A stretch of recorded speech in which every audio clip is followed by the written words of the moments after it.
નમસ્કાર મિત્રો, જો તમારા ઘરમાં આ વસ્તુ હોય તો તરત જ સરેન્ડર કરી દેજો તમારું રેશન કાર્ડ. જો ઝડપાયા તો કોઈ નહીં બચાવી શકે. તો મિત્રો, સંપૂર્ણ માહિતી આપણે વિડીયોની અંદર જોઈશું, તો વિડીયોને અંત સુધી જોજો અને ચેનલ ઉપર નવા હો તો ચેનલને સબસ્ક્રાઇબ કરવાનું ના ભૂલતા. મિત્રો, ભારતમાં રાષ્ટ્રીય ખાદ્ય સુરક્ષા કાયદા હેઠળ ખાદ્ય વિભાગ દ્વારા ગરીબ લોકોને રેશન કાર્ડ આપવામાં આવે છે અને સરકાર આ રેશન કાર્ડના આધાર પર ગરીબો અને જરૂરિયાતમંદોને ખાવાનો સામાન પ્રદાન કરે છે. ઘણી બધી સરકારી યોજનાઓનો લાભ એવા લોકો પણ ઉઠાવે છે જે તેના માટે પાત્ર હોતા નથી. જો અધિકારીઓને આ વિશે ખબર પડી જાય તેઓ આ લોકો પર કડક કાર્યવાહી કરી શકે છે અને આ પ્રકારે કેટલાક ગેરપાત્ર લોકો પર રેશન કાર્ડ બનાવવાનો આરોપો લાગ્યા છે. હવે સરકાર તેના ઉપર કાર્યવાહી કરશે. મિત્રો, ભારતમાં રાષ્ટ્રીય ખાદ્ય સુરક્ષા કાયદા હેઠળ ખાદ્ય વિભાગ દ્વારા ગરીબ લોકોને રેશન કાર્ડ આપવામાં આવે છે અને સરકાર આ રેશન કાર્ડના આધાર પર ગરીબો અને જરૂરિયાતમંદોને ખાવાનો સામાન પ્રદાન કરે છે. રેશન કાર્ડ ગરીબી રેખાથી નીચેના લોકોની જરૂરિયાતો માટે બનાવવામાં આવ્યા છે.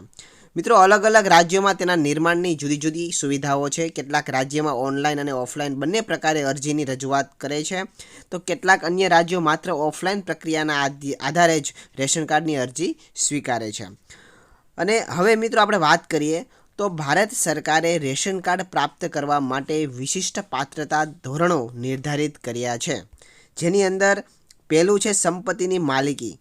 જો કોઈ વ્યક્તિની પાસે પ્લોટ, ફ્લેટ કે મકાન સહિત 100 વર્ગ મીટરથી વધારે જમીન છે, તેઓ રેશન કાર્ડ માટે અરજી કરવા માટે પાત્ર નથી.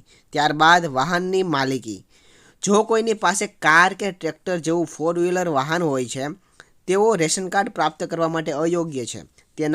જેના ઘરમાં રેફ્રિજરેટર એટલે કે ફ્રીજ કે એસી છે, તેઓ રેશન કાર્ડ માટે અરજી કરી શકતા નથી. ત્યારબાદ જો પરિવારમાં કોઈની પાસે સરકારી નોકરી છે તો સરકાર તેમને રેશન કાર્ડ નહીં આપે.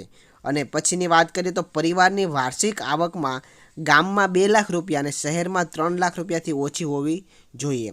જો પરિવારની આવક આ મર્યાદાથી વધારે છે તો તેમને રેશન કાર્ડ નહીં આપવામાં આવે.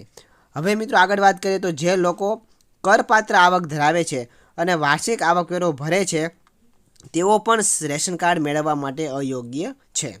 અને જો કોઈની પાસે લાયસન્સવાળા હથિયાર હોય તો તે રેશન કાર્ડ માટે પણ અયોગ્ય છે. ત્યારબાદ જો તમને ભૂલથી કે ખોટા દસ્તાવેજો આપીને રેશન કાર્ડ મળી ગયું છે તો તેને સરેન્ડર કરી દેવું જોઈએ. ભારત સરકાર ખોટા પ્રકારે રેશન કાર્ડ હાસિલ કરનારા લોકોની ઓળખ કરી રહી છે. જો તમારી પાસે રેશન કાર્ડ છે પરંતુ પાત્ર ધોરણોને પૂરા કરતા નથી કરતા તો ખાદ્ય વિભાગના કાર્યાલયમાં જવું પડશે અને કાર્ડ સરેન્ડર કરવું પડશે. તો મિત્રો, અહીંયા તમને જે પણ વસ્તુ બતાવેલી છે કે આ પ્રકારની ક્રાઇટેરિયાની અંદર તમે આવતા હોય તો જ તમને રેશન કાર્ડ મળી શકે છે, નહીંતર તમને રેશન કાર્ડ ના મળી શકે. અને જો તમારી પાસે આ પ્રકારનું રેશન કાર્ડ હોય અને તમારી પાસે સંપત્તિ હોય, માલ વાહનની માલિકી હોય, સરકારી નોકરી હોય, વાર્ષિક આવક આ પ્રકારે જણાવી તે કરતાં વધારે હોય અને તમે કરપાત્ર આવક ધરાવતા હોય, લાયસન્સવાળું હથિયાર રાખતા હોય અથવા ખોટા દસ્તાવેજો આપીને રેશન કાર્ડ કર્યું હોય તો આવા સંજોગોની અંદર તમારે રેશન કાર્ડ સરેન્ડર કરી દેવું પડશે. તો મિત્રો, આ હતા રેશન કાર્ડને લઈને સૌથી મહત્ત્વના સમાચાર. તો મિત્રો, વિડીયો પસંદ આવ્યો હોય તો વિડીયોને લાઇક કરજો, શેર કરજો અને અન્ય તમારા બધા મિત્રો સુધી આ વિડીયોને શેર કરી દેજો, જેથી કરીને એ લોકો પણ જાણી શકે કે આવી રીતના જો આવું હશે, સરકાર અત્યારે કાર્યવાહી કરી રહી છે, જો તમારા ધારાધોરણો મુજબ તમારી પાસે સુવિધા બધી હશે અને રેશન કાર્ડ તમે ધરાવતા હશો તો તમારે સરેન્ડર કરવું પડશે અને તમારા ઉપર કાયદેસરની કાર્યવાહી પણ આ રીતના થઈ શકે છે. તો ખાસ વિડીયોને શેર કરી દેજો અને આવા જ નવા ઇન્ફોર્મેટિવ વિડીયો જોવા માટે આપણા ચેનલને સબસ્ક્રાઈબ કરી દેજો. ધન્યવાદ.